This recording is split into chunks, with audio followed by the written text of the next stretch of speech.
제가 이제 해당 대학들의 다른 공대 계열과 입결을 좀 비교를 해봤는데, 그러니까 전자전기, 컴공, 소프트웨어, 신소재, 이것들이 공대에서 좀 선호도가 높은 학과들이죠. 요 학과들과 비교를 했을 때 대체적으로 한 0.2에서 0.3등급 정도가 높았어요. 이 계열 학과들이. 네, 반갑습니다. 이도경의 입시 리포팅의 이도경입니다. 오늘 여러분들과 좀 알아볼 내용은 이제 계약학과와 관련된 내용을 좀 다뤄보려고 해요. 우리가 수시, 정시 상담을 제가 하다 보면 이제 대부분의 한 번쯤은 학생들이나 학부모님들이 물어보세요. 계약학과는 어때요? 고려대 반도체는 어떤가요? 성대 반도체는 어떤가요? 이런 것들 물어보시게 되는데, 일단 계약학과들은 학비 지원이 되죠. 학비가 지원이 되고, 그리고 취업 후에 이제 졸업 후에 취업이 좀 보장이 되다 보니까 한 번쯤은 좀 관심을 갖는 전형이에요. 여러분들이 이제 알고 있는 계약학과의 대표적인 것은 성균관대 반도체 시스템일 것 같아요. 삼성전자와 연계가 되어 있는, 그걸 떠올리실 텐데, 사실 계약학과는 분류가 좀 다양합니다. 그래서 먼저 재교육형이라는 게 있어요. 재교육형은 재직자들을 대상으로 학생을 선발을 하고 있어요. 즉, 현역 고3들은 해당 사항이 없습니다. 그리고 N수생도 해당 사항이 없고, 재직자 전형이기 때문에 현재 사업체에 지금 근무를 하고 계신 분들이 대상자라는 거죠. 그래서 지금 이 영상을 보고 계시는 여러분들은 해당 사항이 없다라고 생각하시면 되고요. 두 번째는 채용 조건형이에요. 이 채용 조건형은 다시 세 가지 전형으로 나눌 수가 있는데, 군 의무 복무형, 그리고 조기 취업형, 취업 연계형으로 나눠볼 수가 있어요. 군 의무 복무형은 졸업 후에 군 관련 기관에서 의무 복무를 하셔야 됩니다. 그러니까 대표적인 게 고려대 사이버 국방이라든지 아주대 국방 디지털 같은 이런 학과들이 대상이 되고요. 두 번째 조기 취업형은 3년 동안 교육과정으로 학사 학위를 취득을 하게 돼요. 그래서 1학년 때는 대학에서 교육을 받게 되고요. 그리고 2학년과 3학년은 기업체에 근무를 하면서 학업을 같이 병행을 하게 되는 거죠. 그러니까 대표적인 게 저희가 알고 있는 서울의 주요 대학에서 없고요. 수도권에서 가천대 반도체 설계학과라든지 한양대 에리카의 소재 부품 융합학과라든지 이런 학과들에서 이제 조기 취업형으로 지금 학생을 선발을 하고 있고요. 우리가 알고 있는 가장 일반적인 계약학과는 취업 연계형으로 보시면 돼요. 4년 동안은 대학에서 정규 교육을 다 받게 됩니다. 그리고 일정 어떤 조건을 충족시키게 되면 자동적으로 그 해당 기업에 취업을 하게 되는 거죠. 그래서 삼성전자와 협약을 맺고 있는 성균관대 반도체 시스템이라든지 현대자동차와 맺고 있는 고려대 스마트 모빌리티, 저희가 알고 있는 대표적인 이런 학과들이 있는 거죠. 그래서 군 의무 복무형은 사실 이제 좀 뜻이 있는 친구들이 찾아가는 것이기 때문에 좀 제외를 하고요. 그러니까 조기 취업형 그리고 취업 연계형에 대해서만 좀 살펴보도록 할게요. 조기 취업형 학과는 말씀드렸다시피 서울의 주요 대학은 사실 없습니다. 보시게 되면 경기권의 가천대, 한국공학대, 한양대 에리카, 그리고 충남 지역의 순천향대, 경북 지역의 경일, 부산의 동의대, 그리고 전남 지역의 목포대와 전남대 여수 등이 있어요. 관련 기업들을 좀 보시게 되면 가천대, 예를 들어 가천대 바이오 의료기기학과를 보게 되면 리브스테드, 굿마켓, 지원 파트너스 등 이런 기업들이 지금 참여를 하고 있는데, 아마 기업명을 들어보시면 좀 생소하실 것 같아요. 그래서 저희가 알고 있는 대기업은 사실 없고요. 대기업은 없고 이제 중견기업 혹은 중소기업들이 지금 이 전형에 참여를 하고 있다고 보시면 돼요. 이 전형 경우에는 제가 말씀드린 4년 동안의 공부를 3년에 끊는다라고 말씀드렸잖아요. 그래서 좀 학비에 부담이 있거나 혹은 내가 굉장히 빨리 좀 취업을 하고 사회에 진출하고 싶은 그러한 친구들이 좀 선택해서 좀 간다라고 보시면 돼요. 그렇다 보니까 우리가 어떤 입시 결과에서 어떤 유의미한 입시 결과를 보이진 않습니다. 예를 들어서 취업 연계형의 고려대 스마트 모빌리티나 성균관대 반도체 시스템은 굉장히 높은 입결을 요구를 하고 있거든요. 그래서 그 해당 대학에서도 가장 높은 입결이 보여지고 있는데, 사실 조기 취업형에 있는 보여지는 이 학과들은 사실 유의미한 어떤 입결이 다른 학과에 비해서 유의미하게 큰 차이가 나지는 않습니다. 그래서 일반적인 학과와 동일하다라고 좀 이해를 하시면 될 것 같아요. 자, 그래서 취업 연계형으로 넘어가 보도록 할게요. 취업 연계형을 보시게 되면 지금 저희가 알고 있는 고려대, 서강대, 성균관대, 연세대, 한양대 등, 그리고 포스텍, 카이스트 등등등 최상위권 대학들이 다 포진을 하고 있고요. 그리고 관련 기업들도 뭐 하이닉스, 현대차, 뭐 삼성전자가 제일 많기는 하죠. 뭐 LG U+, 카카오 등 학생들이 선호하고 우리가 사회적으로 되게 좀 대기업이라고 분류가 되어 있는 이런 기업들이 다 연계를 맺고 지금 학생들을 선발을 하고 있는 거죠.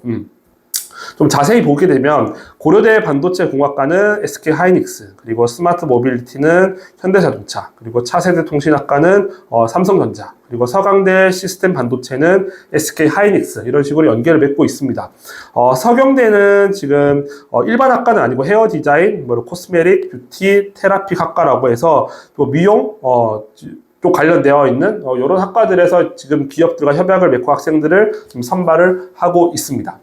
이제 어떤 전형으로 학생들을 주로 선발하고 있는지를 보게 되면 사실 교과 전형은 거의 선발하고 있지 않아요. 지금 전체 총 합원이 291명인데 서경대가 250명을 차지하고 있어서 사실 다른 대학들은 극소수의 학생들만 선발하고 있다고 보시면 되고, 연세대 시스템 반도체 공학이 20명으로 좀 상대적으로 많이 선발하고 있다고 보시면 됩니다. 대부분 학생부 종합 전형으로 선발을 하고 있어요. 그리고 정시 전형으로 또 일부를 많이 선발을 하고 있다고 보시면 됩니다. 이 학과들이 이제 좀 선호도가 높은 것은 물론 취업을 보장하고 있는 것도 있지만 혜택들도 굉장히 좋아요. 지금 보시게 되면 대부분의 대학들이 학비를 다 지원을 하고 있습니다. 뭐 학비를 전액 지원한다라거나 아니면 전액 장학금의 형태로 학비에 대한 부담을 덜어준다라거나, 그리고 뭐 LG U+, 수중실대 정보보호학과의 경우에는 통신비까지 월 20만 원 지원하고 있으니까 사실 이 학과에 입학을 하게 되면 경제적인 부담은 없다라고 보시면 될 것 같아요. 그렇다 보니까 학생들이 굉장히 선호도가 높은데, 자, 입결은 어떻게 되는지 보도록 할게요. 먼저 수시부터 보도록 할 텐데, 아직까지 2024학년도 입시 결과가 모두 발표가 되어 있지 않은 상황이라서 지금 붉은색으로 표시되어 있는 지금 입결들은 이제 올해 전년도 2024학년도 입결을 발표한 대학들이고, 검정색으로 표시되어 있는 입결은 2023학년도 입결이다라는 거 여러분들 좀 알고 보시면 될 것 같아요. 먼저 고려대부터 보도록 할게요. 고려대 학업우 수형 보게 되면 반도체가 1.73에서 1.89, 그리고 스마트 모빌리티가 1.93에서 2.20 등급, 그리고 차세대 통신이 2.21에서 2.55 등급으로 학업우 수형은 1점 후반에서 2점 초반 정도, 초중반 정도 위치를 한다, 분포를 보인다라고 보시면 되고, 계열적 합평은 여러분들 알다시피 일반고를 위한 전형은 아니죠. 여기는 특목 자사고, 영재고를 위한 전형이다 보니 입결이 뭐 3점대에서 4점대까지 좀 많이 낮게 나타난다라고 보시면 돼요. 서강대의 경우는 지금 시스템 반도체 공학과에서 교과 전형을 선발을 했는데 이게 3명밖에 선발하지 않았어요. 그래서 대학에서도 입결을 발표를 하지 않았고, 종합 전형은 1.60에서 2.86 등급 정도, 성균관대 반도체 시스템 공학은 1.69에서 2.78 등급으로 분포를 했고요. 연세대는 교과 전형은 2024학년도 입결이 나왔습니다. 그래서 90% 컷이 1.61 등급, 그리고 디스플레이 융합공학과가 1.95 등급으로 지금 좀 생각보다 낮다라는 느낌이 있는데, 지금 이게 대학교에서 90% 컷을 발표를 했거든요. 그래서 90%라고 하면 10명 중에 9등, 9등의 성적이 돼요. 사실상 굉장히 후순위 성적이라서 추가 합격이 굉장히 많이 발생을 하고, 최종 등록자 기준이기 때문에 되게 낮게 나타났고, 실질적으로 최초합, 그리고 최초합의 한 50% 내외 정도는 이렇게까지 떨어지지는 않습니다. 한 1.3등급 내외에서 합격권이 형성된다라고 보시면 될 것 같고, 종합전형의 경우에는 지금 2024학년도 입결은 지금 취합이 되지 않아서 2023학년도 기준으로 보시게 되면 시스템 반도체가 1.4, 50%가, 그리고 70%가 1.53 등급, 그리고 디스플레이 융합은 2.1등급과 2.65 등급을 보여줬어요. 한양대의 경우에는 2024학년도 입결을 발표를 했습니다. 그래서 교과 전형의 경우에는 반도체 공학과 교과 전형은 평균은 1.33 등급이나 70% 컷은 1.26 등급, 즉 7등이 1.26인데 평균이 1.33이라는 것은 8등, 9등, 10등의 추가 합격이 돌면서 8, 9, 10등의 성적이 굉장히 낮았다라고 보시면 될 것 같고, 종합전형에서는 평균이 2.09등급, 그리고 70%가 2.42등급으로 나타났어요. 전체적으로 보시게 되면 경북대도 2.80등급, 3.55등급인데 전체적으로 보게 되면 1점 후반대에서 한 2점 중반대에서 많이 분포를 하고 있다라고 보시면 될 것 같아요. 그래서 이제 유기어는 일반고와 자사고로 구분하지 않았기 때문에 일반고 학생들의 경우에는 1.5등급 내외, 1.5등급에서 한 1점 중후반대 정도, 그리고 자사고나 지역 명문고의 경우에는 한 2점 초중반대 정도까지 위치를 하면 일단 내신 등급상으로는 좀 경쟁해볼 만하다 정도로 이해를 해보시면 될 것 같아요. 제가 이제 해당 대학들의 다른 공대 계열과 입결을 좀 비교를 해봤는데, 그러니까 전자전기, 컴공, 소프트웨어, 신소재, 요것들이 공대에서 좀 선호도가 높은 학과들이죠. 요 학과들과 비교를 했을 때 대체적으로 한 0.2에서 0.3등급 정도가 높았어요. 이 계약 학과들이. 그래서 당연히 취업이 보장이 되고 학비가 거의 다 지원이 되는 이런 좋은 조건들이 있기 때문에 당연히 입결은 높은 게 너무 당연하고요. 그래서 해당 대학들, 전자전기나 컴공, 소프트웨어, 신소재보다는 한 0.23등급 정도 높다라고 이해를 하시면 될 것 같아요. 우리가 이제 그 계약학과 이야기를 하다 보니까 이제 언론에서 이야기하는 충원율, 그러니까 최종 등록률이죠. 그러니까 포기율도 이런 말이 될 수도 있는 건데, 등록률이 50%밖에 되지 않는다. 일부 학과들은 30% 내외 정도로밖에 최종 등록하지 않았다. 이런 이야기들을 많이 들어보실 텐데, 이제 그때 항상 하는 이야기가 최근에 선호도가 높은 이제 메디컬 계열의 쏠림 현상을 이야기를 해요. 근데 사실 저는 개인적으로 메디컬 쏠림 때문에 등록률이 낮다라고 보여지지는 않아요. 왜냐하면 아까서 보셨다시피 교과 전형으로는 거의 선발하지 않거든요. 그렇죠? 거의 다 종합 전형을 선발하고 있어서 지금 해당 대학들은 수학이나 물리 베이스인 학과예요. 그리고 수학, 물리, 화학 베이스 학과들이고, 메디컬 계열은 사실 생물, 화학 베이스인 학과들이거든요. 학생부 종합 전형으로 지원을 할 때는 여러분들 알겠지만 계열, 전공 적합성, 계열 적합성이 맞아야 돼요. 그렇기 때문에 사실 의대와 지금 풀이 겹치는 학생들은 많지 않을 것 같다. 왜냐하면 애초에 비교과 방향 자체가 다르기 때문에 교과 전형은 상관이 없겠지만 종합 전형에서는 비교과 방향이 다르기 때문에 사실 그런 풀은 좀 없을 것 같고, 저는 오히려 이런 이유가 좀 있을 것 같아요. 예를 들어서 내가 연세대 전자전기와 그리고 환양대 반도체 공학과를 중복 합격을 했어. 그럼 어느 학교를 갈 것인지를 학생들에게 물어보면 굉장히 큰 고민을 합니다. 많은 고민을 하는데 제가 물어본 바로는 거의 연세대 쪽으로 기우는 부분이 있어요. 물론 학교의 네임드, 학생들이 분류하는 학교의 어떤 라인을 비교했을 때 연대가 더 좋은 것도 있긴 하지만 그런 거죠. 지금 이 계약 학과들은 내가 이 학과에 입학을 해서 졸업을 하게 되면 일정 기간 동안에 해당 기업에 의무적으로 근로를 해야 돼요. 혹은 내가 근로를 하지 않는다라고 하면 지원받았던 것을 일부 반환해야 되는 그런 제한들이 있어요. 그렇다 보니까 학생들 입장에서 이거죠.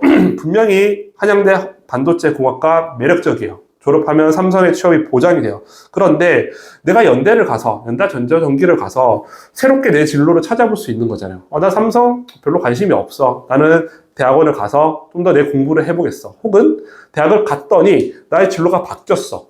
나는 되게 전자 쪽이 마음에 들고 반도체 쪽이 좋았는데 공부를 하다 보니까 이쪽이 아닌 것 같아. 다른 길을 찾아볼래. 이런 학생들이 있을 수 있잖아요. 그렇다 보니까 저도 주변에 물어보면 생각보다 이 학과에 입학한 학생들이 그 학과에 대한 애정도는 그렇게 높지는 않다라고 해요. 그러니까 공부를 해보니까 대학교 가면 더 많은 것들을 경험해 볼 수가 있잖아요. 그렇죠? 그렇다 보니까 오히려 저는 이런 등록률이 낮은 것들이 이런 원인들이 있지 않을까라는 좀 생각을 해봅니다. 그래서 수시 전형은 이렇게 알아봤고요.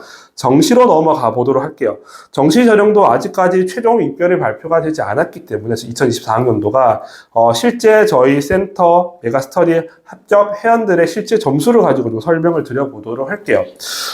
지금 합불은 최추합도 있고요. 그리고 추합 0번째, 예를 들어 고려대 스마트 모빌리티처럼 추합 0번째는 추합 한 자릿수 합격이라는 이야기고, 추합 20번 때는 추합 21번부터 29번 때 합격한 학생이다라고 이해를 하시면 될 것 같아요.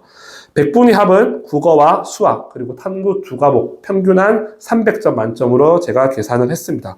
백분위 합을 보시게 되면 고려대 반도체 공학이 296, 그리고 스마트 모빌리티 294, 차세대 통신 294, 그리고 성균관대 반도체가 287.5, 그리고 연세대 시스템 반도체 공학이 292.5, 디스플레이가 293점, 그리고 경북대 모바일 공학도 287.5점으로 지금 상위권 대학들을 보면 대개 280점 후반에서 290 초반대 정도의 위치를 하고 있다는 걸 확인할 수 있죠. 가천대 클라우드 공학과도 274점 정도예요. 274점 정도가 되면 정시에서 시립대 이상 갈 수 있거든요. 시립대, 중앙대, 하위학과 이런 학과들이 보여지기 때문에 실제 가천대 다른 학과에 비해서는 월등히 높은 입결을 보여주고 있다는 걸 확인할 수가 있습니다. 영역별로 좀 뜯어보도록 할게요. 먼저 수학 이야기를 좀 해볼 건데, 수학은 지금 대부분의 학생이 모두 100분위 기준으로 99% 정도를 찍었어요. 그렇죠? 고려대도 그렇고요, 뭐 성균관대도 그러하고요, 연세대도 그러한데, 지금 고려대 스마트 모빌리티 학과가 100분위 89%인 학생이 붙었고, 수학 영역에서, 그리고 성균관대 지금 반도체 시스템 공학이 95%인 학생이 붙었어요. 다른 학과와 비교하면 지금 100분위 성적이 많이 떨어지는데도 합격을 했거든요. 그 이유가 지금 이 학생의 국어 성적을 보게 되면 100분위가 100이에요. 거의 만점이라는 이야기가 되거든요. 작년의 경우에는 국어와 수학의 표준 점수의 최고점인 국어가 더 높았어요. 그 이야기는 국어 시험이 더 어려웠다는 이야기고, 국어 성적을 잘 받으면 수학이 조금 부족하더라도 충분히 만회할 수 있는 그런 시험이었기 때문에 가능한 거예요.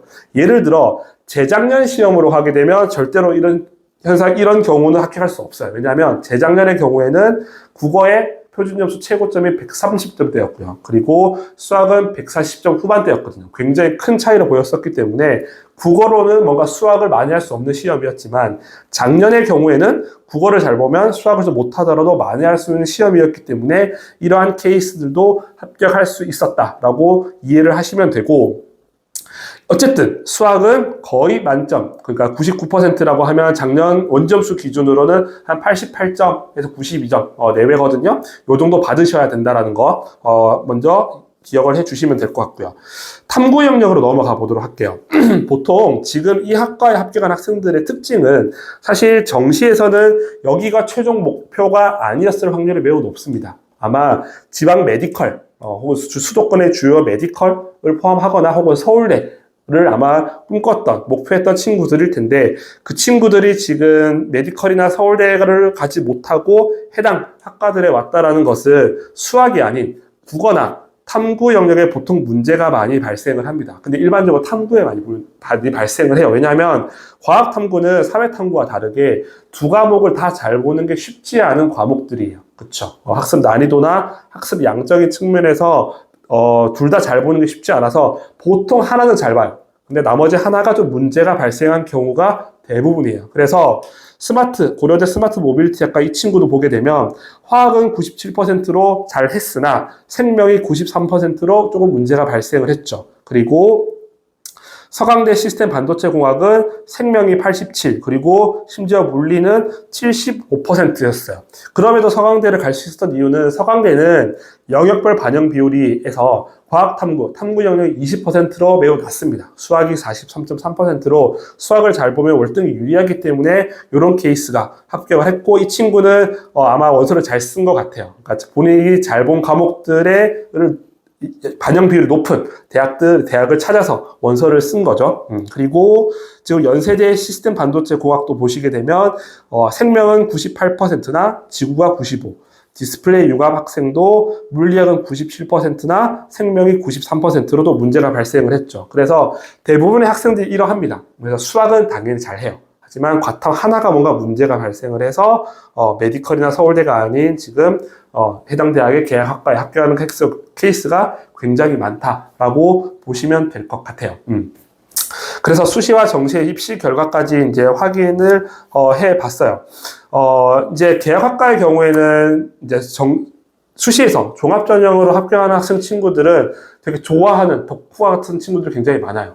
전자나 반도체 계열을 너무나 희망하면서 공부를 잘하는 친구들이 굉장히 많습니다. 그래서 아까 말씀드렸다시피 입시 결과는 일반고는 1점 중반, 1.5에서 한 1.7 내외 정도, 그리고 자사고나 일반고이지만 굉장히 학업 역량이 우수한 명문고의 경우에는 1점 후에서 2점 초반대 정도 합격한 내신이 분포한다면 충분히 한번 경쟁력을 가진다라고 볼 수가 있고요. 정시에서는 수학은 99% 거의 확실한 1등급을 받아야 돼요. 받아야 되고 이제 과탐을 하나 정도 좀 못 보더라도 이제 합격할 수 있는 대학은 충분히 찾아볼 수가 있다는 거 좀 기억을 해 두셨으면 좋겠습니다. 네, 감사합니다.